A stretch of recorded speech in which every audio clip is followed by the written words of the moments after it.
You're tired. Not the kind of tired that sleep fixes, the kind that lives in your bones. You wake up at 6 a.m. You sit in traffic. You answer emails that don't matter. You attend meetings that could have been a Slack message. You eat lunch at your desk. You sit in traffic again. You get home at 7 p.m. You have 3 hours before you need to sleep so you can do it all again tomorrow. And somewhere in those 3 hours between dinner and Netflix and trying to remember what your partner's face looks like, you think, is this it? Is this all there is? You're not lazy. You're not entitled. You're exhausted. And you're trading the only thing you can never get back, your time, for money that disappears before the next paycheck arrives. Though but it'll interrupt. Here's what nobody tells you about your salary. It's not what you're worth. It's what your time is worth to someone else. Let me say that again. Your employer didn't calculate your value as a human being. They calculated how much your time is worth to them. And then they gave you just enough to keep you showing up. I learned this the hard way. 23 years old, first real job, $45,000 a year. I thought I'd made it. New apartment, new car. Finally able to take my girlfriend out to dinner without checking my bank account first. Then I did the math. 45,000 divided by 2,080 hours. That's 40 hours a week, 52 weeks a year. 21.963 per hour. But wait, I was working 50 hours a week, not 40. Checking emails at night, working through lunch, taking calls on weekends. Real number, closer to 2,600 hours a year, 17.30 per hour, and I was grateful for it. You see, they don't teach you this in school. Nobody sits you down and explains that every salary is a time trap, that every hour you trade is an hour you'll never get back, that your most valuable currency, the minutes of your life, is being spent on someone else's dream while yours collects dust. The stakes. So let's talk about what happens if nothing changes. You're 30 years old right now, maybe 35, maybe 42. Doesn't matter. The math works the same. You keep trading time for money. You get your raises, 3% a year if you're lucky, maybe 5% if you jump companies. Inflation runs at 4%, so you're gaining 1% per year in real terms. Maybe, let's be generous. Let's say you start at 60,000 and by age 55 you're making 120,000. You did everything right. You climbed the ladder, you played the game. But here's what that means. You spent 25 years, 9 OP5 days, 219,000 hours in offices, in meetings, on Zoom calls, making other people wealthy. You missed your kids growing up because you were providing for them. You missed sunsets because you were in conference rooms with fluorescent lighting. You missed your own life because you were building someone else's. And at 55, you're making $120K. Sounds good, right? Except you're still trading time for money. You still can't stop. Because your lifestyle grew with your salary. Bigger house, nicer cars, private schools. You're making more, but you're no freer than you were at 30. The golden handcuffs got heavier. That's all. I've watched this happen to dozens of people. Smart people. Disciplined people. My former boss made $180,000 a year, had a heart attack at his desk at 52, survived, went back to work 3 months later because he couldn't afford not to. That's what happens when you sell time instead of value. The promise. But here's what I'm going to show you. There's another way.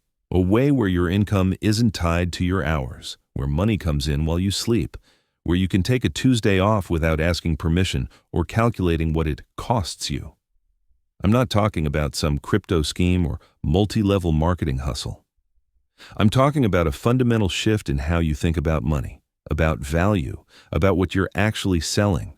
By the end of this, you'll understand 3 things. 1. Why trading time for money is a trap that only gets tighter. 2. What it actually means to sell value instead of time. And no, it's not what you think. 3. The exact system I used to go from 60-hour weeks and constant anxiety to a life where my money works harder than I do. I've been investing in real estate for 20 years. I've built businesses that run without me. I've survived 3 market crashes and came out stronger because I understood one principle that most people never learn. Your time is your life, and life is too short to sell it by the hour. Let's start rebuilding. Part 2. Foundation Principles. Chapter 1. The money lies you inherited anchor with experience. My father worked for the same company for 34 years, same desk, same commute, same 2 weeks of vacation that he mostly didn't take because things were too busy. When he retired, they gave him a plaque and a pension that inflation devoured within a decade. He died 7 years into retirement, 7 years of freedom after 34 years of servitude. He told me the same thing his father told him. Get a good job, be loyal, work hard, retire at 65. He meant well. He loved me. He wanted me to be safe. And he was completely, utterly wrong. Not because he was a bad father, but because he was teaching me rules from a game that no longer exists. Core lie. Row 1. A good salary means you're doing well. This is the big one. The lie that keeps you running on the hamster wheel. You hear 6 figures and you think, success, security. You've made it. Let me tell you about Marcus, friend of mine, software engineer, makes $140,000 a year, lives in a nice suburb, 2 kids, good schools, new Tesla in the driveway. He's broke. Not paycheck to paycheck broke, he's got money in the bank, but he's trapped broke. He can't quit his job, can't take a sabbatical, can't say no to the projects he hates because his entire life is balanced on that $140K. Big house, $4,200 mortgage. Tesla, $950 a month. Daycare, $2,400. Private swim lessons, orthodontist, HOA fees, the premium gym membership he never uses, it all adds up. His salary isn't freedom. It's a bigger cage. You see, a salary, no matter how big, is just your time with a price tag. And when your expenses grow to match your income, which they always do, you're no freer at $140K than you were at $45K. You're just more expensive to maintain. Why this used to be true, in my father's era, a good salary did mean stability. Companies offered pensions. Housing cost 2-3x your annual income. Healthcare was affordable. A salary could actually build security. Why it's dangerous now. The average home costs 7-8x annual income. Healthcare bankrupts people. Pensions are extinct. Inflation runs faster than raises. And loyalty to a company means nothing. You're one restructuring away from a severance package. A salary is not a plan. It's a starting point. Core lie number 2. Save your way to wealth. My grandmother kept cash in a coffee can under her sink, $8,000, her entire emergency fund. In 1985, that $8,000 could have bought her a decent used car. By 2010, it could barely cover a fender bender. She saved her way into poverty and never knew it. Here's the truth they don't teach you. Inflation is a silent thief. Right now, it's running around 4% per year. Officially, probably higher in reality. That means every dollar you save loses 4% of its purchasing power annually. Your savings account pays 0.5% interest if you're lucky. Maybe 2% if you shop around. You're losing 2-3% per year, guaranteed. But I need security. I hear you. I'm not saying don't save. I'm saying saving alone will never make you wealthy. It will keep you comfortable for a while, and then inflation will eat it alive. I watched this happen to my aunt. Worked as a teacher for 35 years, saved diligently, had $200,000 in a savings account when she retired in 2000, thought she was set. Today, that $200,000 has the purchasing power of about $135,000. She did nothing wrong. She just played defense while inflation played offense. Why this used to be true, when savings accounts paid 6-8% interest, like they did in the 1980s, saving was investing. You could actually get ahead by being conservative.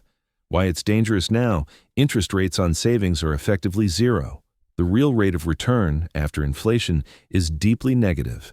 Your safe money is dying slowly. Core. Lie to road of 3. Debt is always bad. I used to think this, I really did. Paid off my car, paid off my student loans, felt so virtuous, so responsible. Meanwhile, I watched other people use debt to buy rental properties, to start businesses, to build wealth while I built a credit score. Here's what I learned. There's debt that kills you and debt that builds you. Credit card debt at 22% interest to buy furniture you don't need, that's cancer. That's $10,000 turning into $15,000 while the furniture loses half its value. But a mortgage at 6.5% on a rental property that generates $400 a month in cash flow? That's a tool. That's 100,000 of other people's money working for you. The wealthy understand this distinction. The broke treat all debt the same. I bought my first rental property in 2009 for $180,000, put $36,000 down, 20%, borrowed $144,000 at 5.2%. That property now generates $150 a month in rent. After mortgage, taxes, insurance, and maintenance, it cash flows about $425 a month, and it's worth $340,000. That debt made me wealthy. While my debt-free friends were proud of paying off their cars, I was using leverage to multiply my results. Why this used to be true: when interest rates were higher and lending standards were lower, bad debt was easier to accumulate. The horror stories were real. Why it's dangerous now. In a low-rate environment, even with recent increases, smart debt is leverage. Refusing all debt means refusing to use one of the most powerful wealth-building tools available. Core lie number 4. I need more money to start investing. This one breaks my heart because I believed it for 5 years. I'll start investing when I make 75Ks. Then I made 75K. I'll start when I hit 100K. Made 100K. I need to pay off my car first, then my student loans, then I needed an emergency fund, then. Meanwhile, years passed, and with them, compounding returns I'll never get back. You know what got me started? Not a big windfall, not a promotion, a conversation with my accountant where he showed me I'd spent $4,200 on restaurant delivery over 12 months. $4,200, that's $350 a month, $80 a week. I didn't have money to invest, but I had money for DoorDash. I cut that in half, started investing $175 a month into index funds. Nothing fancy, just automated transfers. That was 2011. That small stream of investments, never more than $200 a month for the first 3 years, is worth over $68,000 today. I didn't need more money. I needed to stop lying to myself about where my money was actually going. Why this used to be true. Investing used to require brokers, minimum balances, transaction fees. There were real barriers. Why it's dangerous now. You can open a brokerage account with $0, buy fractional shares, automate everything. The barrier isn't money, it's willingness to be honest about your spending. Chapter 2, The Real Rules of Wealth, the Foundation, Time versus Value. Let me draw you a picture. 2 people, same age, same city, both need $5,000. Person A is a graphic designer, charges $75 an hour. To make $5,000, they need to work 67 hours. If they get sick, the money stops. If they take a vacation, the money stops. If they want to make more money, they work more hours. They're selling time. Person B created a design template pack, spent 120 hours building it, sells it for $49. To make $5,000, they need to sell 102 copies. And here's the thing, they can sell those copies while they sleep, while they travel, while they're doing literally anything else. They're selling value. Same outcome, $5,000, completely different game. You see, when you sell time, you're capped by the same limit as everyone else, 24 hours. In a day. Even if you charge $500 an hour, which most people don't, you're still trading the minutes of your life for money. But when you sell value, a product, a system, a piece of intellectual property, a cash-flowing asset, there's no cap. Because value can be replicated, automated, scaled. This is the shift that changes everything. Engine number 1, cash flow over appreciation. I bought a rental property in Phoenix in 2015 for $210. Today, it's worth $390. On paper, I made $180,000, but that's not where the magic happened. That property generates $200 a month in rent. After all expenses, mortgage, property tax, insurance, maintenance, vacancy reserve, it puts $520 a month in my pocket. 520 x 12 months x 9 years, or $56 or $160 in actual cash that hit my bank account. The $180,000 in appreciation, that's locked in the property.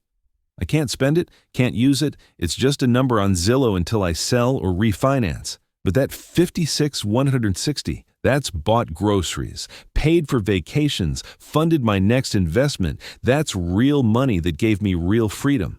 This is what Robert Kiyosaki means when he talks about assets. An asset isn't something that's worth a lot. An asset is something that puts money in your pocket every month. Your primary residence? Not an asset. It takes money out. Mortgage, taxes, maintenance. Even if it's worth $400,000 until you sell it, that's just theoretical wealth. A rental property that cash flows $400 a month, that's an asset. Stock portfolio paying $300 a month in dividends? Asset.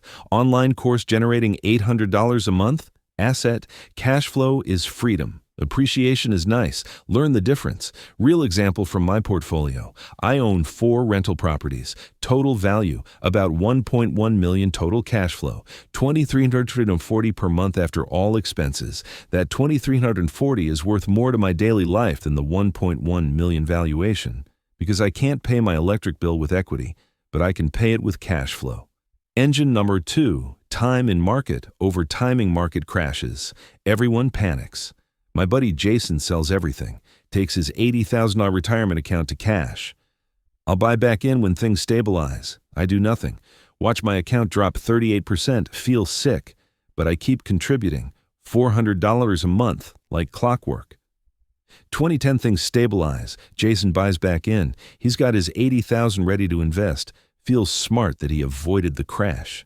2024. Jason's portfolio is worth about $290,000. Pretty good, right?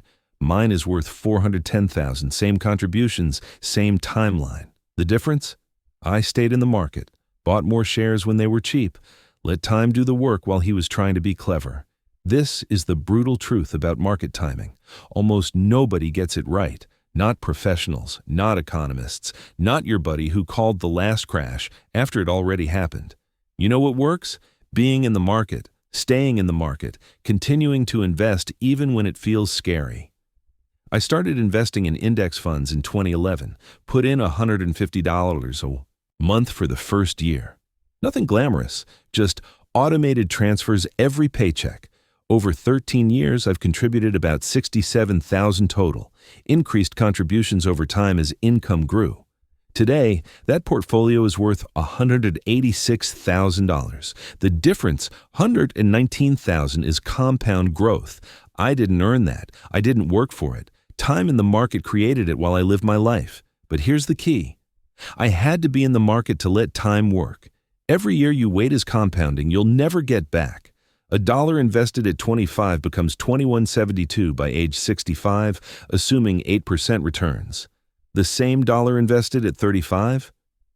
Only $10.06, same dollar, half the result, because of time. You can't time the market, but you can time your life, and every month you delay is wealth you're giving up. Engine number 3, behavior over intelligence. Let me tell you about 2 people I know. Sarah, lawyer, makes $220,000 a year, brilliant woman. Went to an Ivy League school, lives in an $850,000 house, drives a Mercedes, sends her kids to private school. Net worth at 48 years old, $340,000, mostly equity in her house. Tom, UPS driver, makes $82,000 a year, didn't go to college. Lives in a modest 3-bedroom house he bought in 2006 for $185,000, drives a 2015 Honda Civic, net worth at 48 years old, $920,000 rental properties and index funds. Same age. Tom makes 37% of what Sarah makes, but he's almost 3x wealthier. How? Behavior. Sarah earns more, so she spends more. New salary means new lifestyle. Every raise gets absorbed by a bigger house, nicer cars, more expensive vacations. She's smart about her career, terrible about her money. Tom lives below his means, takes every extra dollar and invests it. Bought his first rental property in 2008 when everyone else was scared. Then another in 2011. Then another. Drives the same car for 10 years. Doesn't care what the neighbors think. Intelligence doesn't make you wealthy. Behavior does. Morgan Housel wrote about this in The Psychology of Money. He talks about Ronald Redd, a janitor and gas station attendant who died in 2014 with $8 million in the bank, never made more than $25,000 a year. But he lived frugally and invested consistently for 60 years. Same book profiles Richard Fiscone, a Harvard MBA who made millions at Merrill Lynch. filed for bankruptcy in 2008 because his lifestyle spending exceeded his income. Janitor dies a millionaire. Harvard MBA goes broke. Behavior beats intelligence every single time. You don't need to be smarter. You need to be more disciplined, more patient, more willing to live differently than the people around you. Because here's the secret. Building wealth is boring. It's not glamorous. It's not exciting. It's automated investments, affordable living, and delayed gratification for years. But boring becomes freedom, and excitement becomes slavery. Choose wisely. Chapter 3. Your actual starting point. The audit nobody wants to do okay. Time to get uncomfortable. Most people have no idea where they actually stand financially. Not a clue. They know what's in their checking account, maybe. They have a vague sense of their debt. But real numbers, real net worth? No idea. And you can't change what you don't measure. So here's what we're doing right now. Get a piece of paper or open a spreadsheet. Doesn't matter. But you're going to calculate your actual net worth. Assets, what you own. Checking and savings accounts. Investment accounts, 401k, IRA, brokerage. Real estate equity, current value minus what you owe. Business value, if applicable. Valuable possessions, cars worth over 5k, jewelry, etc. Add it up. Write down the total. Liabilities, what you owe. Mortgage balance, car loans, student loans, credit card debt, personal loans, any other debt added up. Write down the total. Net worth. Yastar's assets, liabilities. This is your starting point. This is the truth. If it's negative, that's okay. You're not alone. The average American under 35 has a negative net worth. You're in the majority. If it's zero, great. You're ahead of schedule. If it's positive, congratulations. Now, we make it grow. But whatever it is, this is your baseline. This is the number you're going to track every quarter, because you cannot improve what you don't measure. Cash flow versus income, the critical distinction. Now here's the part that matters even more than net worth. Cash flow. Cash flow is not your salary. Cash flow is what's left after money comes in and goes out. Let's use real numbers. You make $6,000 a month after taxes. Sounds good, right?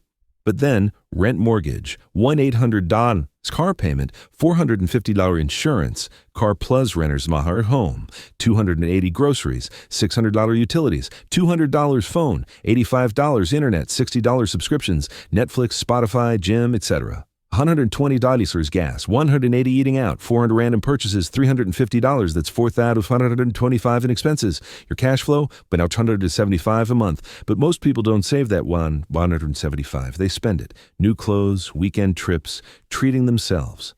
So their real cash flow, the amount actually building wealth, is zero.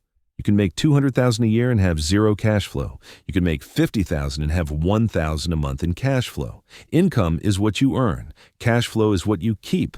And only one of those builds wealth. Here's your assignment. Track every dollar for the next 30 days. Every dollar. Coffee? Track it. Amazon order? Track it. Spotify subscription you forgot about? Track it. I'm not saying you have to cut everything, but you need to know where your money goes. Because I guarantee, there's waste you don't see. I did this exercise in 2010, found $380 a month in subscriptions and recurring charges I didn't even use, gym membership I visited twice a year, software I didn't need, streaming services I'd forgotten existed.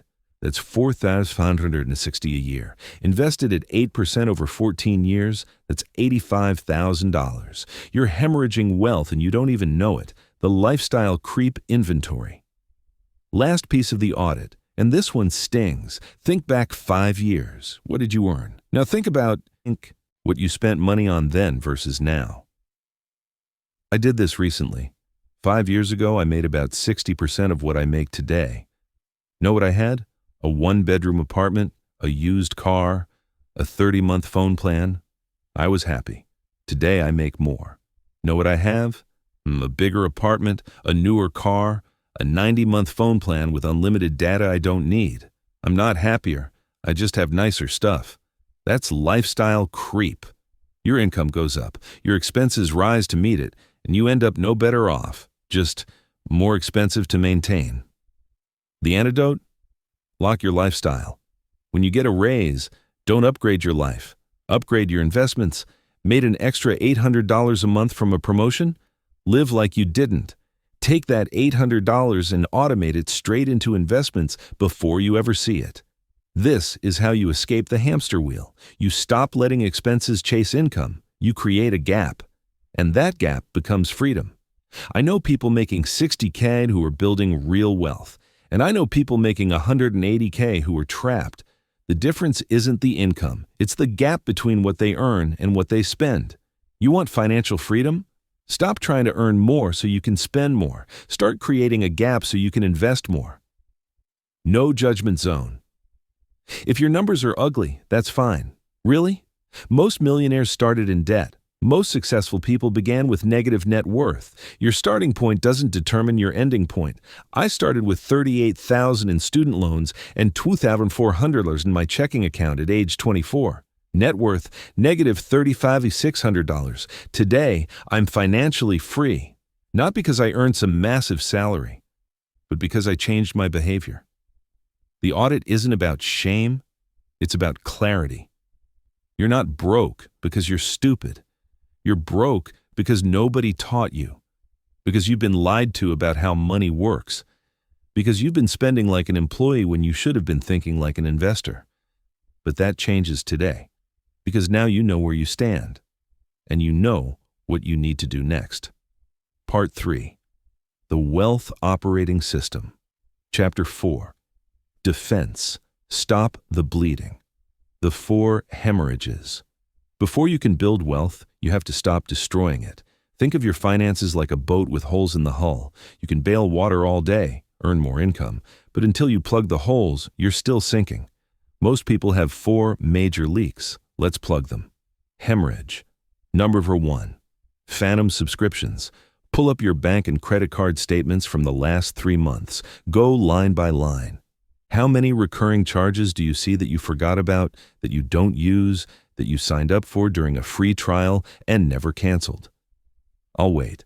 Last time I ran a financial workshop, the average person found 147 per month in forgotten subscriptions, 1,164 a year, flushed down the drain. Common culprits, streaming services, Netflix, Hulu, HBO, Disney+, Peacock. How many do you need? Gym memberships. Be honest, when's the last time you went? Software. Subscriptions, Adobe, Dropbox, cloud storage you don't use, meal kits you don't make, apps on auto-renew, Amazon Prime if you're not actually using the shipping. Here's the rule. If you didn't know you were paying for it, cancel it right now. Even if you do know you're paying for it. If you haven't used it in 60 days, cancel it. You can always resubscribe if you suddenly need it. That's probably $100 and $200 a month back in your pocket immediately. Hemorrhage number 2. The new car trap. Ifrut, I'm about to make you angry. Your car is not an investment. It's not even an asset. It's a rapidly depreciating liability with wheels. New car? Drive it off the lot, lose 20% of the value immediately. First year? Lose another 10%. By year 3, you've lost 40–50% of what you paid. Real numbers, $35,000 new car. You drive it home. It's now worth $28,000. Congratulations. You just lit $7,000 on fire for that new car smell. By year 5, it's worth maybe $18,000. You've lost $17,000 plus interest if you financed it. But wait, there's more. Higher car payment, higher insurance, higher registration fees. A new car doesn't make you wealthy. It makes you look wealthy while keeping you poor. Meanwhile, my friend David drives a 2012 Honda Accord he bought with cash for $8,500 in 2018. Still runs perfectly. Costs him $90 a month in insurance. No car payment. That's $450 a month. Average new car payment that he invests instead. For 6 years now. Over $32,000 invested. Currently worth about $47,000 because of market growth. He'll drive that Honda into the ground, and every month his wealth grows while people with shiny new cars stay trapped. You want to build wealth? Drive a paid-off car, something reliable, 5–10 years old, that costs you nothing except maintenance and insurance. I know this isn't sexy. I know your coworker just got a Tesla and you feel left behind, but your coworker is $65,000 in debt and you're building freedom. Choose. Hemorrhage. Number 3. Lifestyle inflation. Post-raise. This is the silent killer. You get a promotion, 15,000 raise, you're thrilled. You've earned it, so you celebrate. Upgrade the apartment, lease a nicer car, start ordering in more. Take that big vacation you've been putting off. 12 months later, you're making more money and somehow have less in savings. What happened? Lifestyle inflation. Your expenses rose to consume your raise. You're no better off, just more expensive. I've done this. Got a 22,000 raise in 2016, moved into a place that cost $600 more per month, bought a newer car, started shopping at Whole Foods instead of Trader Joe's. A year later, I was stressed about money despite earning significantly more. Because I'd spent myself right back to the edge. Here's the rule. When your income increases, your lifestyle stays the same for at least 12 months. Got a $10,000 raise 8th month after taxes? Pretend you didn't. Immediately automate that 8th into investments. Lock your lifestyle at your previous income level. Let the raise go. To work building your future instead of inflating your present. This is the difference between people who earn more and stay broke versus people who earn more and build wealth. Hemorrhage. Number 4. High-interest debt. Credit card debt is financial cancer. Average credit card interest rate, 22%. Let me say that differently. You're paying 22% for the privilege of buying things you couldn't afford. $10,000 in credit card debt at 22%, you're paying $2,200 a year in interest alone just to stay in debt. But here's what makes it evil. Minimum payments are designed to keep you trapped. $10,000 balance, $200 minimum payment. It'll take you 7 years to pay off and cost you $7,200 in interest. You'll pay $17,200 for $10,000 worth of purchases. This has to stop. Today. Here's the attack plan. Stop using the cards. Freeze them. Cut them up. I don't care. Stop adding to the balance. List all debts, amount owed, interest rate, minimum payment. Pay minimums on everything except the highest interest debt. Throw every extra dollar at that one. When the first card is paid off, roll that payment into the next highest rate. Snowball effect. No new debt until you're clear. I know someone will say, but I need my credit card for emergencies. No, you need an emergency fund. Different conversation. Credit cards are not emergency funds. They're emergency debt generators. Pay them off. Get free. Then we'll talk about building wealth. The 72-hour rule. Here's a simple tool that saved me thousands. Any non-essential purchase over $100. Wait 72 hours before buying. That's it. Just wait. Add it to your cart. Don't check out. Come back in 3 days. If you still want it, buy it. But here's what happens. Most of the time, you won't.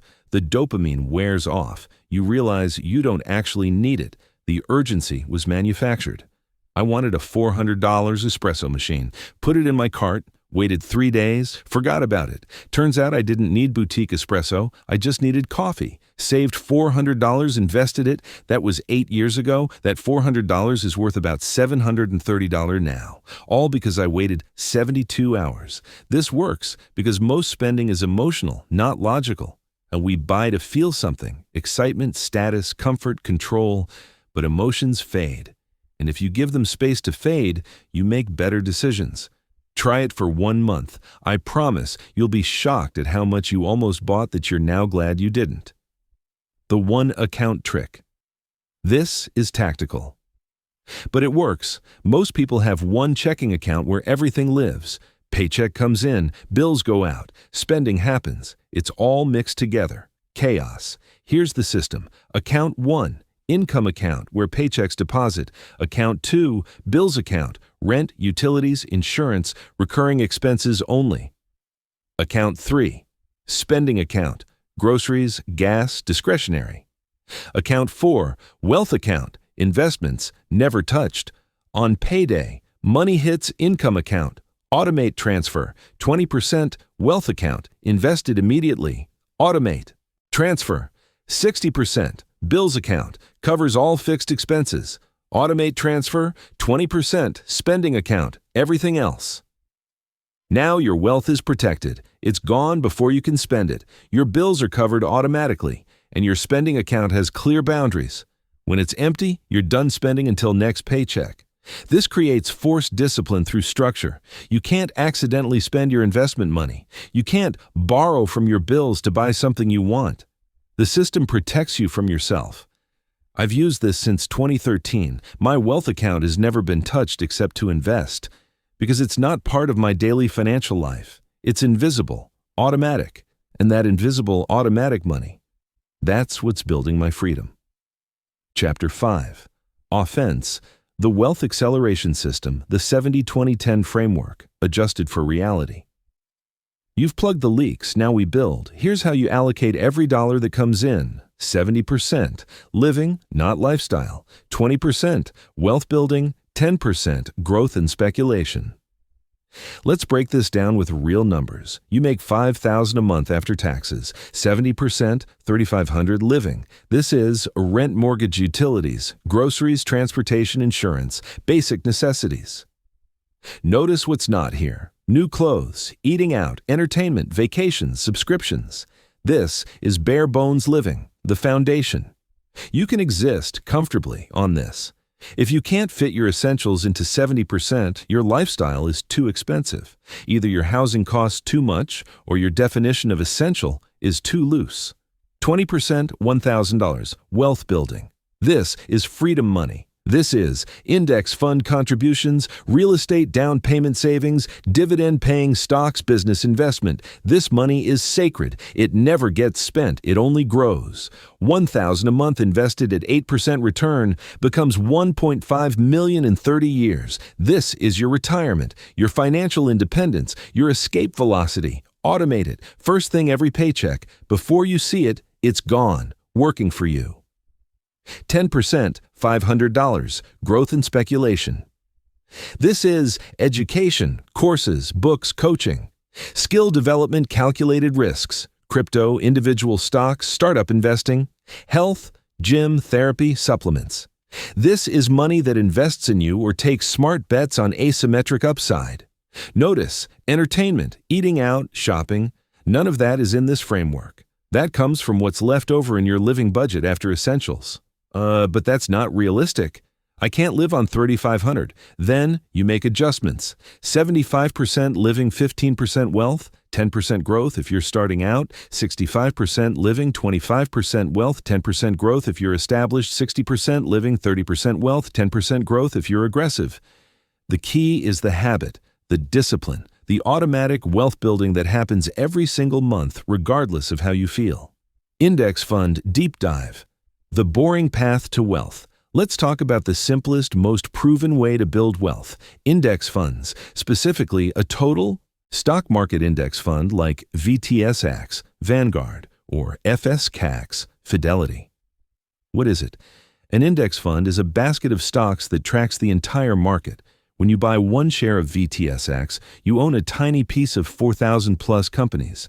Apple, Microsoft, Walmart, Tesla, all of them. Why does it work? Because over time, the stock market goes up. Not every day, not every year. But over decades, it averages 10% annual return before inflation, closer to 7% after. From 1928 to 2024, the S&P 500 has returned an average of 10.2% per year. That includes the Great Depression, the dot-com crash, the 2008 financial crisis, COVID-19. Through all of it, the market recovered and grew. Real numbers, $500 a month invested in a total market index fund over 30 years at 8% return, conservative estimate.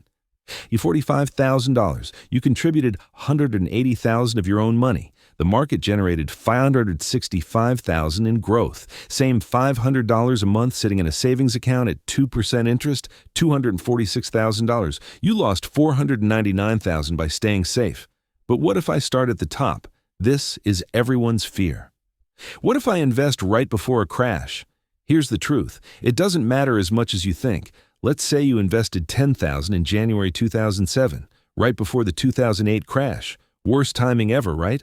By March 2009, your $10,000 was worth about $5,000. You lost half. Feels terrible. But if you didn't sell, if you held on, by 2013, you were back to $10,000. By 2017, $17,000. By 2024, over $36,000. Now imagine if you kept contributing during the crash, buying shares at 50% off. Those purchases would be worth even more today. The people who lost money in 2008 aren't the ones who invested at the top. They're the ones who sold at the bottom. How to start. Open a brokerage account, Vanguard, Fidelity, Schwab. All good. Choose a total market index fund, VTSX, FSKX, SWTSX. Set up automatic investments, 100, 500, whatever you can. Never look at it during downturns. Keep contributing no matter what. That's it. That's the entire strategy. No stock picking, no timing, no trading, just consistent automated investing in the whole market. Boring? Yes. Effective? Absolutely.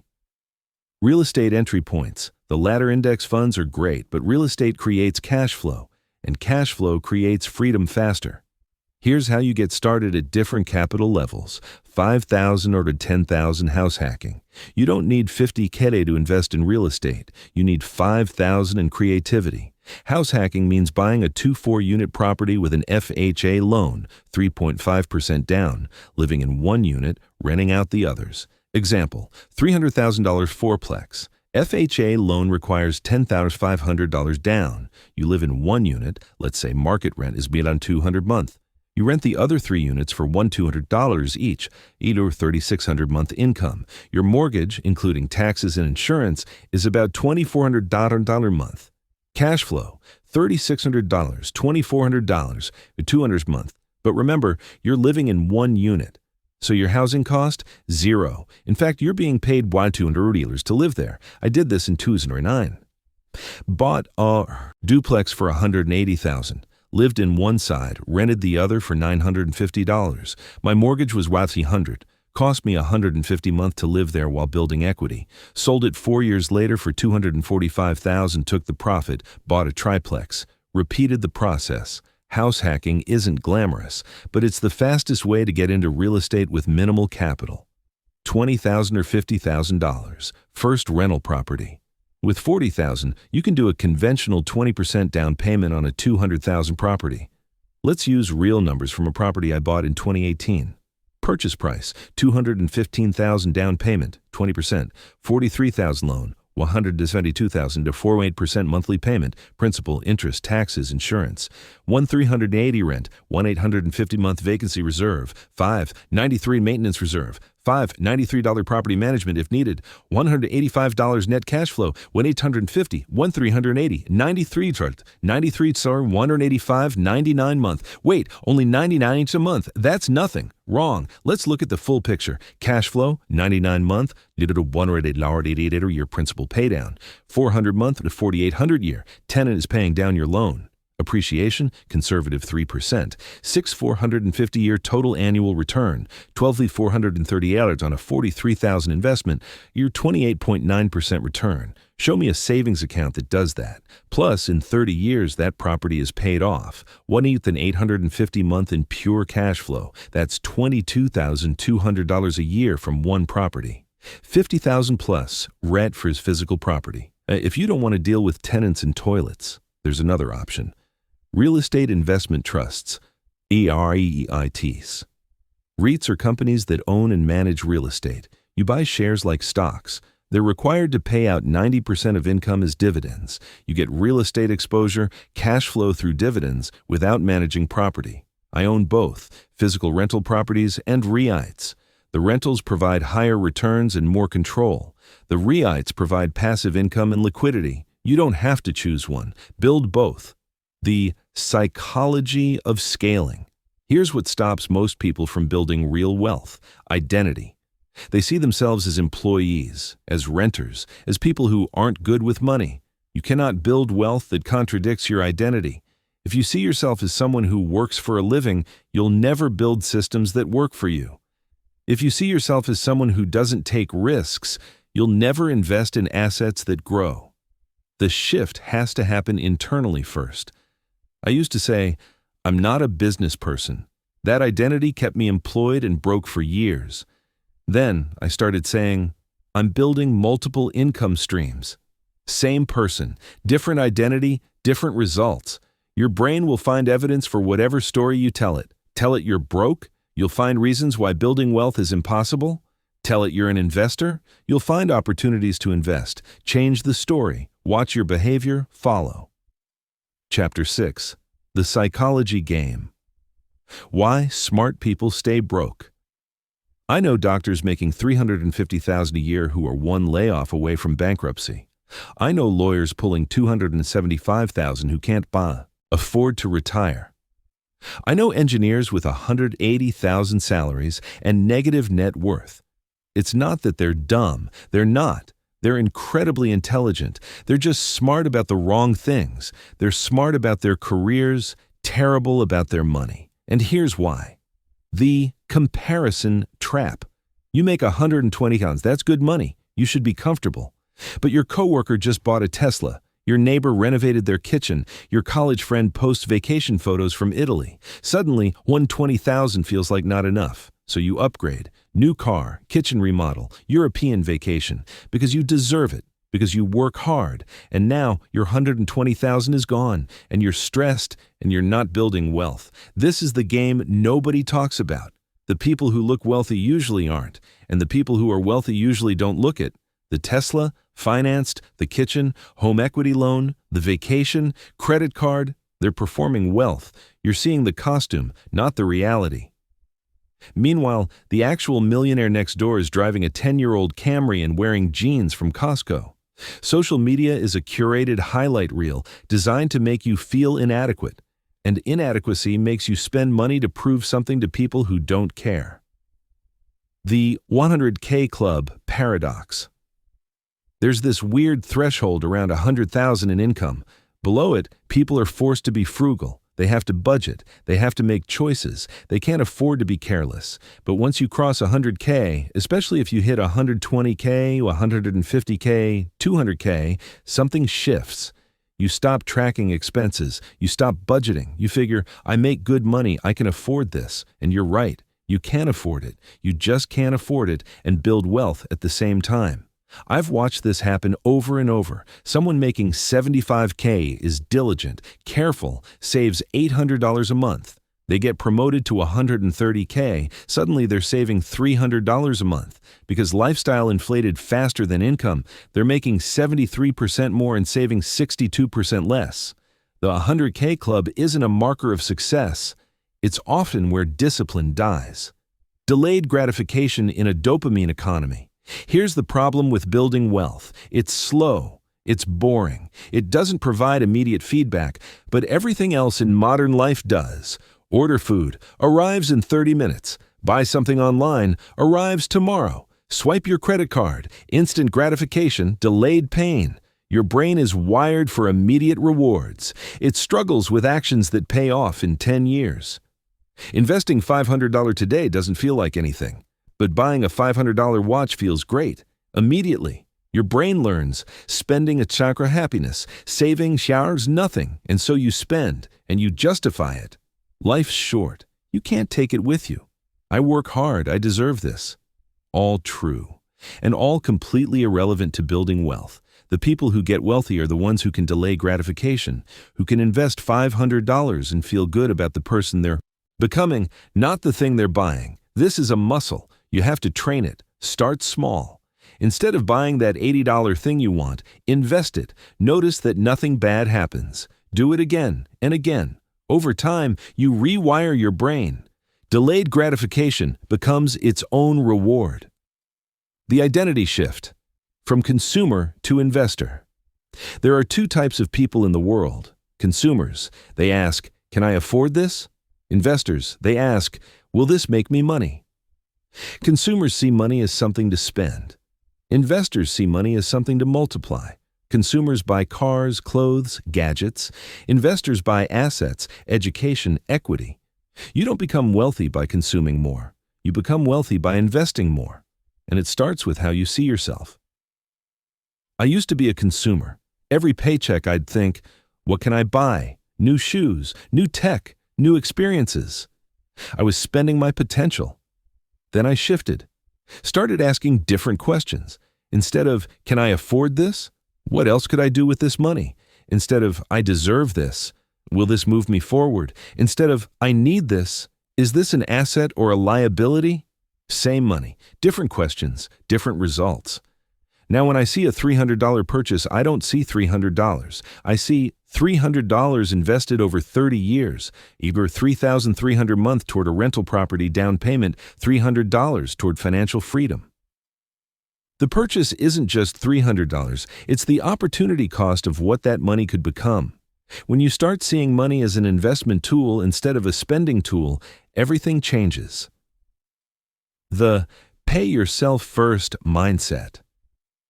Most people pay everyone else first. Rent, utilities, subscriptions, credit cards, and whatever's left, if anything, that's for them. That's backwards. Pay yourself first means your future is the priority. Not your landlord, not Netflix, you. Every paycheck, the first money that moves is into wealth building, automatic, non-negotiable. Then you live on the rest. But what if there's not enough left? Then your lifestyle is too expensive. Cut it. Because if you don't pay yourself first, you'll never pay yourself. There will always be something else. Always another bill, another expense, another reason to delay. I started paying myself first in 2012. Automated $400 a month into investments before I saw the money. Some months were tight. I ate more rice and beans. I skipped happy hours. I said no to things. But that $400 never stopped, and over 12 years, it became $127,000. I didn't have $400 a month. I made it a priority. You don't find money to invest. You decide to invest and figure out the rest. Building the no muscle. The hardest word in the English language is no. No to your friends who want to go out every weekend. No to your family who expect expensive gifts. No to yourself when you want something you don't need. Every yes to immediate gratification is a no to future freedom. I lost friends when I started saying no. People thought I was cheap, thought I'd changed, thought I was being too serious about money. They were right. I had changed. I stopped pretending I could afford their lifestyle. And you know what? The real friends stayed. The people who mattered understood. The ones who left? They were companions of convenience. They liked what I spent, not who I was. Building wealth is lonely sometimes. You'll be the one who doesn't go on the trip, who doesn't order the expensive bottle, who drives the older car. People will judge you. Let them. Because in 10 years, they'll still be trapped, and you'll be free. The no muscle gets stronger every time you use it. First few times hurt, then it becomes easier, then it becomes automatic, and every no to something that doesn't matter is a yes to something that does. Dealing with the haters. Let's talk about the people who won't understand. Family who don't get it. Your parents worked 40 years at the same job, retired with a pension, bought a house for $60,000 that's now worth $400,000. They don't understand why you're obsessed with money, why you're always working, why you can't just be happy with a stable job. They're not wrong. They're just from a different economy. Their advice worked in their world. It doesn't work in yours. You can't make them understand. You can only do what you know is right. Friends who think you've changed. You never want to hang out anymore. You're always talking about money. You've become so serious. You have changed. You should change. You're becoming someone who controls their future instead of letting it happen to them. The question isn't whether you've changed. It's whether they're willing to grow with you. Some will. Most won't. That's okay. You're not responsible for their financial future. You're responsible for yours. The loneliness of being disciplined. Here's what nobody tells you. Getting wealthy is isolating. While everyone else is out spending, you're home investing. While everyone else is upgrading, you're staying the course. While everyone else is living for today, you're building for tomorrow. It feels lonely. It feels like you're missing out. It feels like you're wrong because everyone else is doing something different. You're not wrong. They are. But knowing that doesn't make it easier. What helps? Find your people. Online communities, forums, local real estate groups, people who are on the same path. Remember your why. You're not doing this to be cheap. You're doing this to be free. Track your progress. Watch your net worth grow. See the compound effect working. Let the numbers remind you why the sacrifice matters. The loneliness is temporary. The freedom is permanent. Choose accordingly. Part 4. Advanced Wealth Strategies. Chapter 7. The Tax Advantage. What the rich know, that you don't. Let me tell you something that'll make you angry. Two people make $100,000 each. One pays $24,000 in taxes. The other pays $12,000. Same income, half the taxes. How? One earns W-2 wages. The other earns passive income and knows the tax code. The tax system isn't broken. It's designed this way. It rewards the behaviors the government wants to encourage. Business ownership, real estate investment, retirement savings. But nobody teaches you how to use it. Earned versus passive income taxation. Let's break this down. Earned income, W-2 wages, taxed at ordinary income rates, 10-37%. No deductions except standard deduction taxes withheld automatically. You never see that money. Passive income, rental properties, dividends, capital gains. Long-term capital gains taxed at 0 and 20%, lower than earned income. Rental income offset by depreciation deductions. Lots of write-offs for business expenses. Example, you make $80,000 in W-2 wages. You pay about $18,000 in federal taxes, 22% bracket. You make $80,000 in rental income. After depreciation and expenses, your taxable income might be $30,000. You pay about $4,500 in taxes, same income, $13,500 less in taxes every year. That's $13,500 you can reinvest. Compound that over 20 years, that's over $600,000 in extra wealth. The system rewards investors, punishes employees. Real estate depreciation, the magic write-off. This is my favorite tax advantage. The IRS lets you depreciate rental property over 27.5 years, meaning you can deduct the property value, not the land, as an expense, even though it's usually appreciating. Real example from my portfolio, $250,000 rental property, land value, $50,000, not depreciable. Building value, $200,000, 27.5 years. Lot number $7,273 in annual depreciation. So even if my rental property generates $12,000 in actual cash flow, I can deduct $723 as depreciation expense.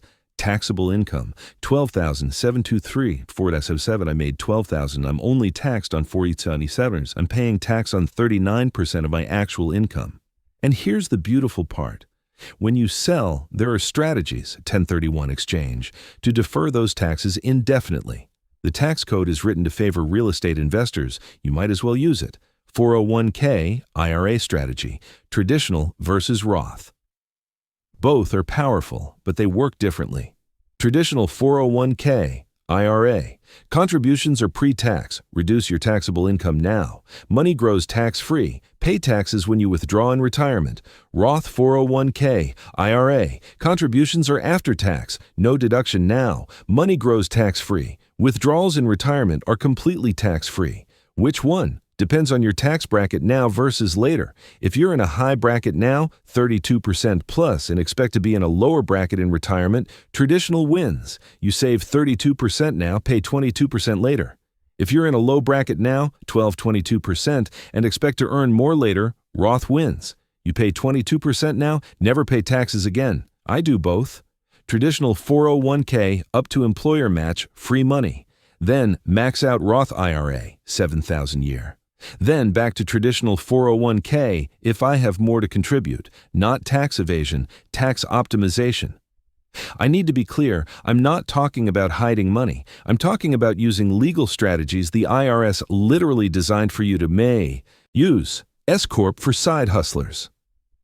If you have a side business making over $40K a year, an S-Corp can save you thousands in self-employment taxes. Example, you make $60 from freelancing. As a sole proprietor, pay 15.3% self-employment tax, brought to $9,180. As an S-Corp, you pay yourself a reasonable salary of $40,000 and take the other $20,000 as distributions. Self-employment tax only on $40,000, $6,820 savings, 360 year, that's real money back in your pocket, every year. Business expense education. Own a rental property, you can deduct mileage to check on properties, home office if you manage from home, education, books, courses, conferences, professional fees, accountants, lawyers, repairs and maintenance depreciation. Interest on your mortgage, I've deducted. Real estate investment books. A laptop I use to manage properties, mileage for property visits, property management software, home office space. These are expenses I'd have anyway. But because they're business-related, they reduce my taxable income. Last year, these deductions saved me about $4,800 in taxes. Money I reinvested. You're probably leaving thousands on the table because you don't know what you can deduct. Get a good accountant, not H&R Block, a real CPA who specializes in real estate or small business. They'll cost $800 to $500 out of a dollar a year but save you 3-5x that in taxes. Chapter 8. Scaling Beyond the Day Job. The Side Stack Strategy. Most people think in binaries, employed or entrepreneur, W-2 or business owner. That's wrong. The smartest play is both. Keep your W-2 for stability. Build side income for freedom. Invest both for compounding. Skill-based income, freelance consulting. You have skills your employer pays you for. Other people will pay you too. You just have to ask. I was working full-time as an analyst making $68,000, started freelancing on weekends doing financial modeling for small businesses. 100 hours or 10 hours a month, that's $1,000 a month, $12,000 a year, all invested. Didn't quit my job, didn't burn out. Just added a skill-based income stream that grew my wealth faster. What can you freelance? Writing, blogs, newsletters, case studies, design, logos, websites, graphics, coding, websites, apps, automation, consulting, whatever your day job expertise is, coaching, fitness, career, finance. Platforms, Upwork, Fiverr, Contra, or just ask your network. The barrier isn't skill, it's willingness to offer your skill to someone who isn't your employer. Asset-based income, rental dividends. This is passive. You build it once, it pays forever or until you sell. Rental property, $400 a month in cash flow. Dividend portfolio, $300 a month. Digital product, course, template, ebook, $200 a month. This is the money that doesn't care if you show up. It flows whether you work or not. This is freedom money.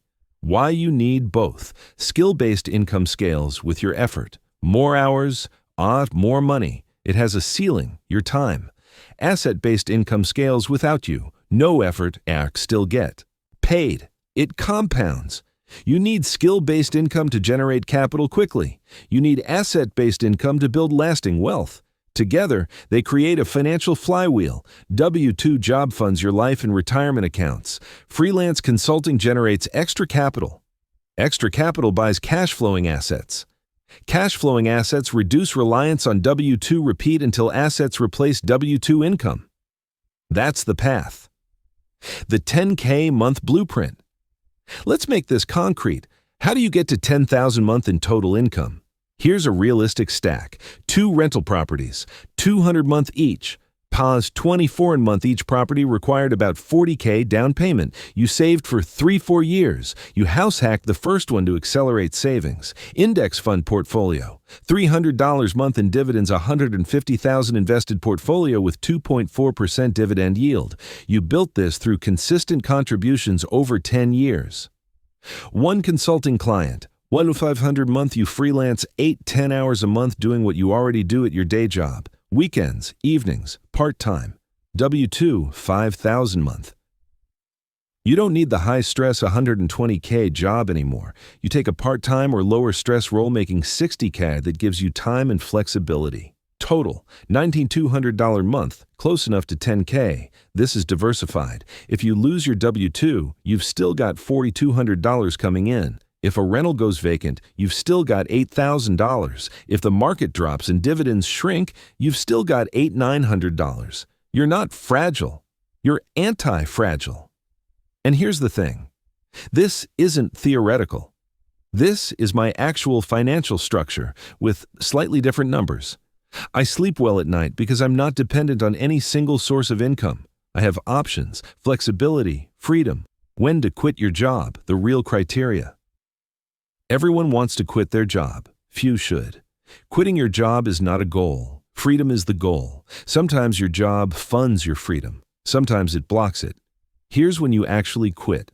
1. When your passive income covers 100% of your expenses for 12 consecutive months, not 50%, not 80%, 100%, and not just 1 month, 12 months. You need to prove it's sustainable.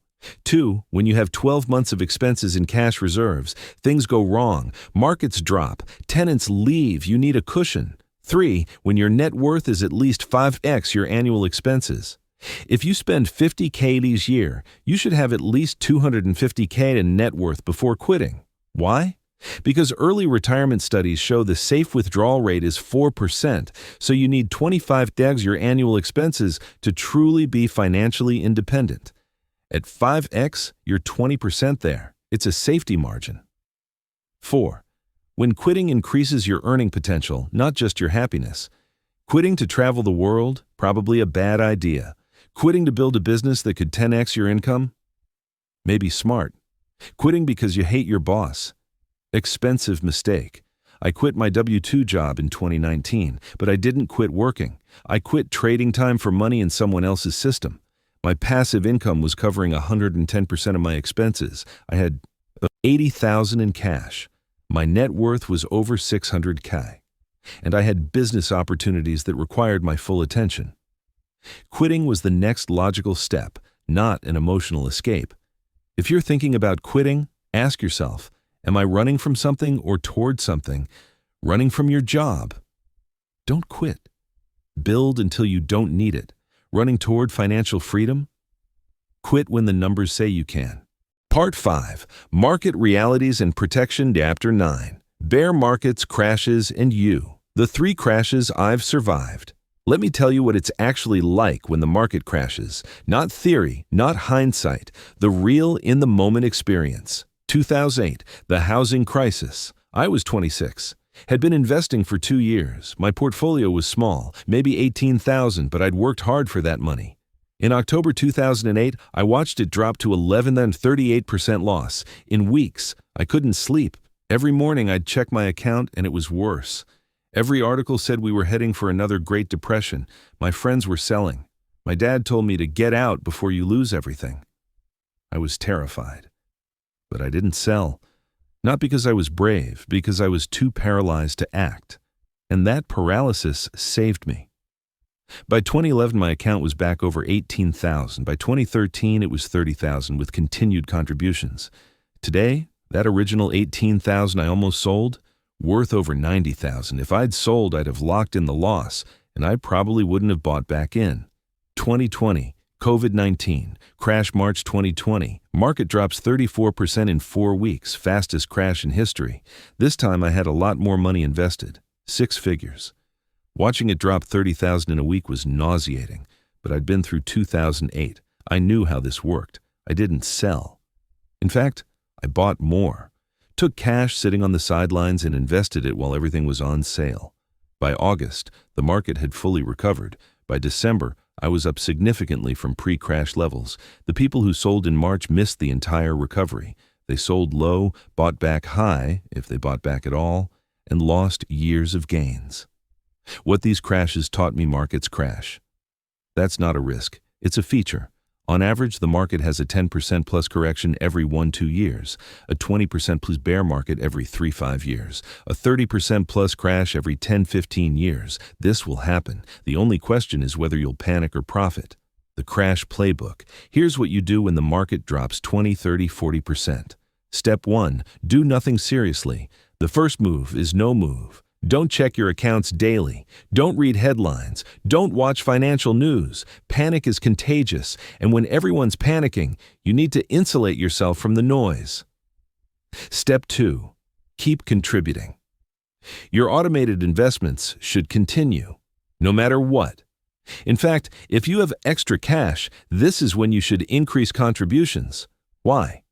Because stocks are on sale. The same index fund that cost $100 share last month now costs $60. You're buying the same companies, just cheaper.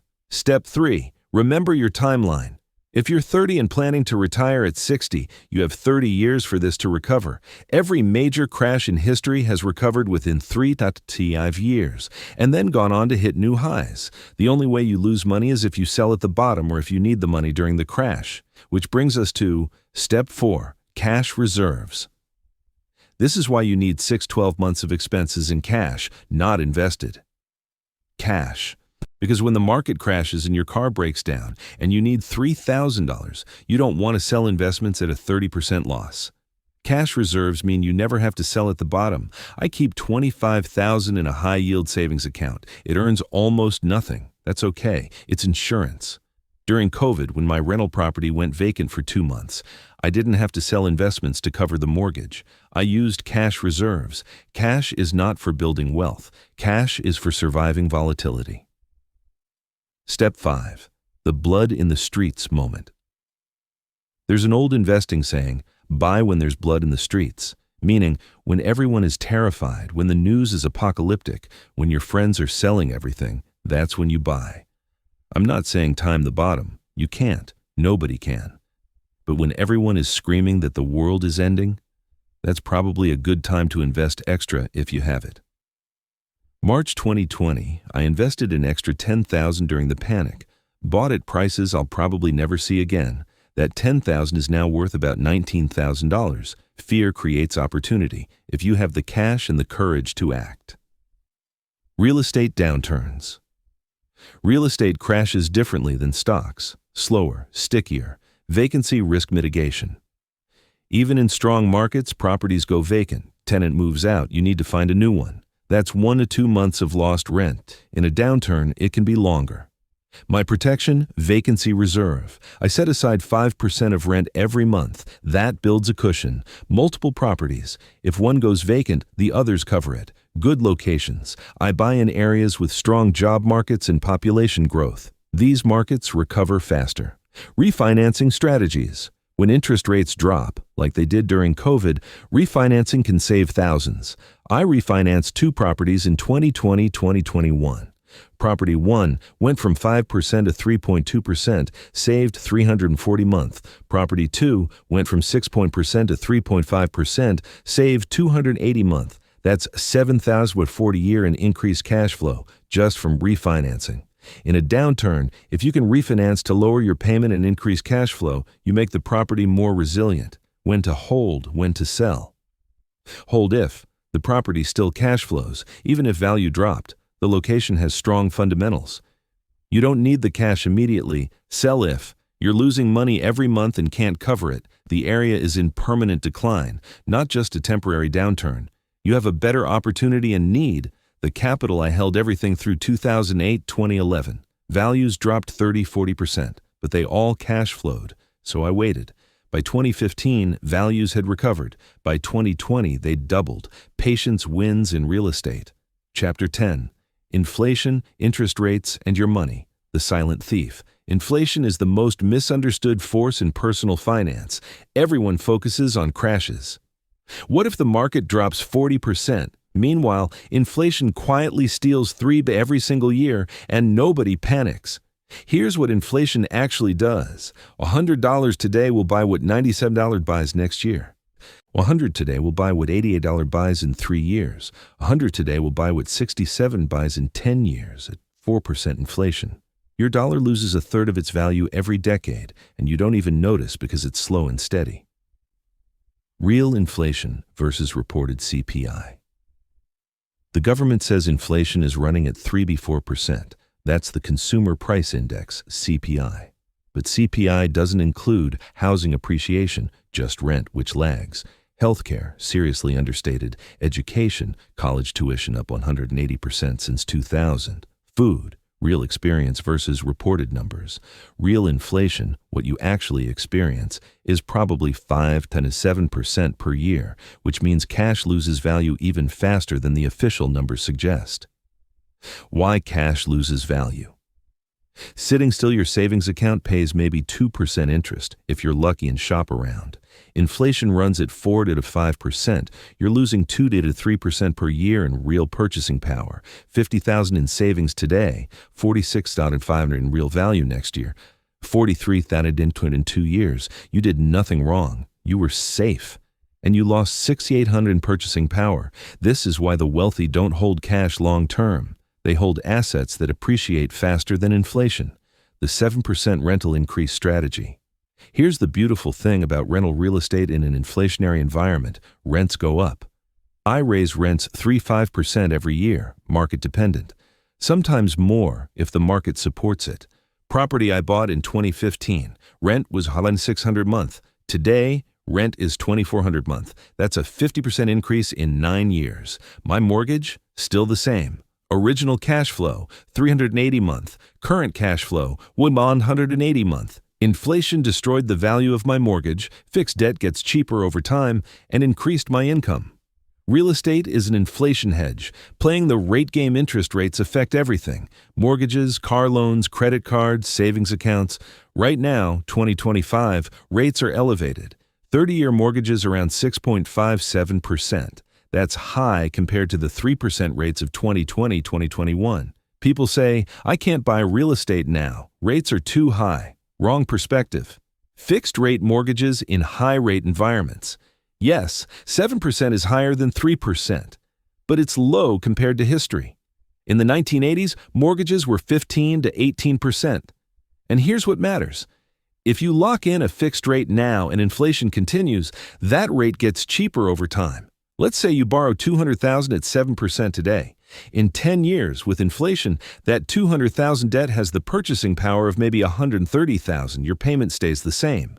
But it gets easier to pay because your income, hopefully, grows with inflation. Plus, if rates drop in the future, you can refinance. But if rates stay high or go higher, you're locked in. When to pay down debt versus invest? This is the question everyone asks. Here's my framework. Pay down debt if interest rate is over 8%, credit cards, high-interest loans. It's psychological weight. Debt-free feels better than optimal math. Invest instead if interest rate is under 5% and you can earn 8 to 10% investing. It's a mortgage or other tax-deductible debt. Paying it off prevents you from building an emergency fund. Example, I have a mortgage at 4.2%. I could pay it off, but I invest the extra money instead because I expect 8 to 10% returns. The 4 to 6% spread builds wealth faster, but my friend has a 5.5% car loan. It stresses her out. She's paying it off aggressively even though the math says invest. That's fine. Peace of mind is worth something. The refinance trigger. Points. You should refinance when rates drop or by 7% plus below your current rate. You can reduce your payment significantly. You can shorten your loan term without increasing payment. I refinanced in 2020 when rates dropped from 5% to 3.2%. Saved $340 a month. Cost me $3,200 in closing costs. Break even in 9 months. No brainer. But refinancing costs money. Don't do it for a 0.25% rate drop. The fees will eat the savings. Part 6. The Long Game. Chapter 11. The 10-Year Vision. Reverse Engineering Wealth. Let's build your 10-year plan. Not some vague, I want to be rich fantasy. Actual numbers, actual targets. What does $2 million net worth look like? Let's break it down. Primary residence equity, $300,000. You own a paid-off home or significant equity. Retirement accounts, 401k, IRA.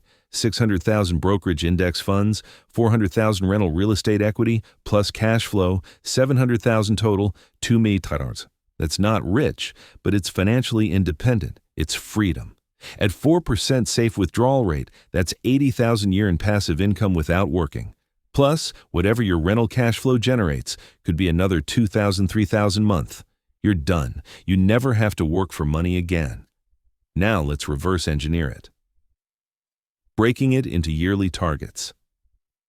You're starting at 0 or close to it. You're 30 years old.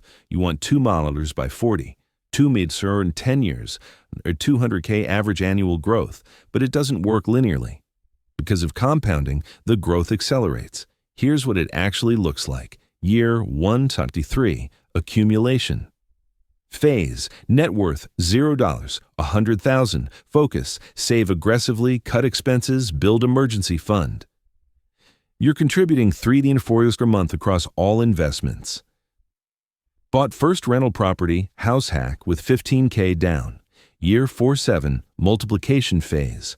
Net worth 100K, 500K first rental property appreciated. Bought second property, index funds compounding increased income. Promotion, side hustles, contributing $46 a month. Year 810, acceleration phase. Net worth 500K, 2 million. Compounding kicks in hard properties, appreciated significantly. Market gains on 500K portfolio are substantial. Less about contributions, more about letting existing money grow. This is realistic. aggressive, but realistic. The compounding curve, real math. This is the part that breaks people's brains. You invest $500 a month for 30 years at 8% return. After 10 years, $91,000, you contributed $60,000. After 20 years, $294,000, you contributed $120,000. After 30 years, $745,000, you contributed $180,000. Notice, first 10 years, you gained $30,000. Last 10 years, you gained $451,000. Same monthly contribution. The last decade did 14x the work of the first decade. That's compounding. It's slow at first, then it explodes. This is why starting early matters so much, and why quitting because it feels slow at year 3 is such a tragedy. You're building a snowball at the top of a mountain. The first few rolls, nothing happens, but once it starts rolling downhill, it becomes unstoppable. You just have to push long enough to get it over the edge. Your personal wealth timeline. Let's talk about age and strategy. Age 25-35, accumulation phase. This is the grind. You're building the foundation. Focus. Maximize savings rate, 30-50% of income if possible. Invest heavily in index funds and retirement accounts. House hack or buy first rental property. Build skills that increase earning power. Say no to lifestyle inflation. This decade feels hard. You're living below your means while everyone else is spending. But this decade determines the next 30 years. Age 35-50. Multiplication phase. This is where compounding starts working. Focus. Continue consistent investing, but it's easier now. Income is higher. Add rental properties or other cash-flowing assets. Possibly start a business or side income stream. Let existing investments grow. Don't touch them. Teach your kids about money. You're not grinding as hard, but you're watching your net worth grow by 50K, 100K puns per year without trying as hard. This is the reward for the work you did in your 20s and early 30s. Age 50 plus, preservation phase. You've built wealth. Now you protect it. Focus. Shift some investments to lower risk assets, bonds, dividend stocks. Pay off all debt, including mortgage, if you haven't already. Optimize taxes, Roth conversions, strategic withdrawals, estate planning, wills, trusts, beneficiaries. Enjoy the freedom you built. This phase is about converting growth into security. Course corrections. I'm 45 and starting from zero. Let's say you're reading this and you're 45. You've got $12,000 in savings and a 401k with $40,000. You're not doomed, but you need to be more aggressive. Accelerated plan. Increase savings rate to 40-50% immediately. Cut lifestyle to the bone. This is not forever. It's for 10 years. House hack or buy a rental property ASAP. You need cash flow. Age 45 with no real estate, that's your primary gap. Max out retirement accounts, 23 year and 401k, but 7,000 or plus catch-up contributions. The tax advantages are critical now. Consider a side hustle to generate extra $1,200 a month. That's 100K, 200K more over 10 years. Plan to work until 60-65, not 67 plus. You can still retire earlier than normal if you act now. Age 45 with 50K net worth becoming a millionaire by 60 is possible, but it requires intensity. You don't have time for I'll start next year. You start today. Chapter 12. Legacy and Meaning. Why wealth isn't the goal. I'm going to tell you something that might seem contradictory after everything I've said. Money doesn't matter. I don't mean that flippantly. I mean, money is not the end. It's the means. The goal isn't to die with the most money. The goal is to live freely. Freedom is the goal. Morgan Housel says it best. The highest form of wealth is the ability to wake up every morning and say, I can do whatever I want today. That's it. That's the whole game. Not a bigger house, not a fancier car, not impressing people. The ability to control your time, to say no to things that drain you, to say yes to things that energize you. I know people with 5 meters who are miserable, trapped by their lifestyle, chained to their businesses, terrified of losing what they have. And I know people with 800K who are completely free, living simply, doing what they love, no stress. The number doesn't matter. The freedom does. The enough number. You need to know your enough number. How much money do you actually need to live the life you want? Not the life Instagram tells you to want, the life you actually want. For me, it's about $75,000 a year in passive income. That covers modest housing, good food, health insurance, travel a few times a year, books, hobbies, experiences. I don't need $500,000 a year. I don't need a mansion. I don't need a G-Wagon. Once I hit my enough number, the game changes. I'm not trying to get richer. I'm trying to stay free. Know your number, because once you hit it, the treadmill stops. You won, you're done. Generational wealth. Thinking. This isn't just about you. Every dollar you invest today is a dollar your kids won't have to earn. Every system you build is a system they can leverage. My parents didn't leave me money. They left me debt and bad financial habits. I'm breaking that cycle. My kids won't start at zero. They'll start with knowledge, with assets, with systems, and they'll teach their kids. That's generational wealth, not a trust fund, a mindset that compounds across decades. Teaching your kids. If you have kids or plan to, this is the most important wealth-building work you'll do. What to say and not say. Don't say, money doesn't grow on trees, scarcity mindset. Say, money rewards value creation, abundance mindset. Don't say, we can't afford that, limiting belief. Say, how could we afford that, problem solving. Don't say, rich people are greedy, anti-wealth programming. Say, wealthy people solved problems for lots of people. Wealth is service. Your kids absorb everything. If you talk about money with stress and fear, they'll internalize that. If you talk about money as a tool and opportunity, they'll internalize that instead. The trust fund trap. Here's what I've learned from watching wealthy families. Giving your kids money makes them dependent.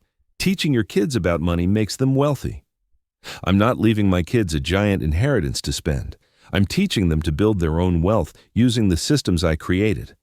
They'll inherit rental properties, but they'll manage them. They'll inherit investment accounts, but they'll have been contributing to their own since age 18. The goal isn't to make their lives easy, it's to make them capable. Creating producers, not consumers. Our culture creates consumers, kids who want the new iPhone, the branded clothes, the things that signal status. Your job is to create producers.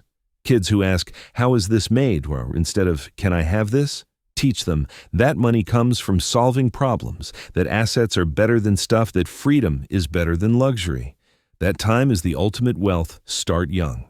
Let them see you invest. Let them sit with you while you review your rental property numbers. Let them understand that the family wealth isn't magic. It's intentional. My daughter is 9. She already knows what passive income means. She knows we own rental properties that pay us to own them. She's already thinking about what assets she wants to build when she's older. That's generational wealth, the mindset passing forward. Part 7. The call to action. Acknowledge the overwhelm. I just threw a fire hose of information at you. Index funds, real estate, tax strategies, mindset shifts, behavioral change. It's a lot. I know. And if you're sitting there thinking, how the hell do I do all of this? That's normal. You're not supposed to implement everything tomorrow. This isn't a 30-day transformation. It's a 10-year journey. But here's the thing. You do have to start. Today. Not next month. Not when you have more money. Today.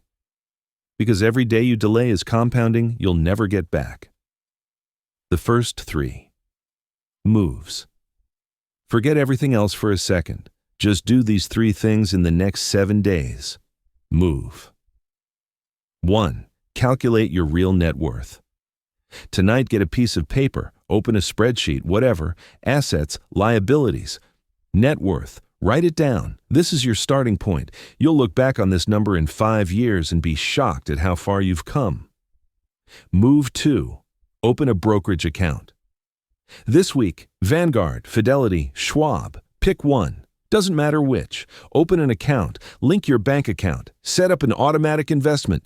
$50 month, $100 month, $500 month. Whatever you can swing, just start. Motion creates momentum. Move 3. Set up automatic investments. Even if it's 50-month, automate it. Every paycheck, that money leaves your account and goes into investments before you see it. You're paying yourself first. Finally, this is the single most important move, because once it's automatic, you don't have to rely on discipline. The system does the work. The 90-day challenge. I want you to commit to 90 days, 3 months. Here's the deal. Challenge 1. Track every dollar for 90 days. Use an app, Mint, YNAB, even a spreadsheet. Every purchase, every subscription, every dollar. You'll be horrified by what you find. That's the point. You can't change what you don't measure. Challenge 2. Have one uncomfortable financial conversation.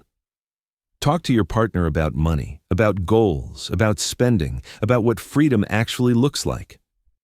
For you, or talk to your parents. Ask them what they wish they'd known about money at your age, or talk to a mentor, someone 10 years ahead of you financially. Ask them what they did right. These conversations will change you. The final truth: nobody's coming to save you, not your employer. They'll pay you just enough to keep you showing up and replace you the moment it's convenient. Not the government. Social Security might not exist in its current form when you retire. Pensions, already extinct for most people, not some crypto miracle, not a lottery ticket, not an inheritance. Nobody is coming.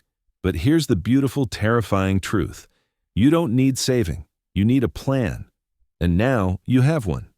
You know, why trading time for money is a trap, how to shift from consumer to investor, the exact frameworks to build wealth, 70-20-10 index funds, real estate, how to protect yourself when markets crash, how to think in decades, not days. You have everything you need right now.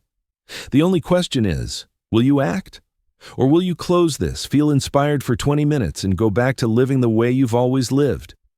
Because 5 years from now, one of two things will be true. Option 1, you're still trading time for money. Still stressed about bills, still feeling like life is passing you by, still broke, but with 5 more years of experience being broke. Option 2, you've built $100K in net worth, you've got rental income coming in, your index funds are compounding, you're not free yet, but you can see it from here, and every month you're closer. Same 5 years, completely different outcomes. The only difference? What you do in the next 48 hours. Not next week, not next month, the next 48 hours. So here's what you do. Tonight, calculate your net worth. This week, open that brokerage account. This month, automate your investments. That's it. 3 moves. Anyone can do 3 moves, and those 3 moves will change everything. Your time is your life. Stop selling it by the hour. Start building systems that work while you sleep. Start creating value that compounds while you live. Start treating your money like what it is, the tool that buys your freedom.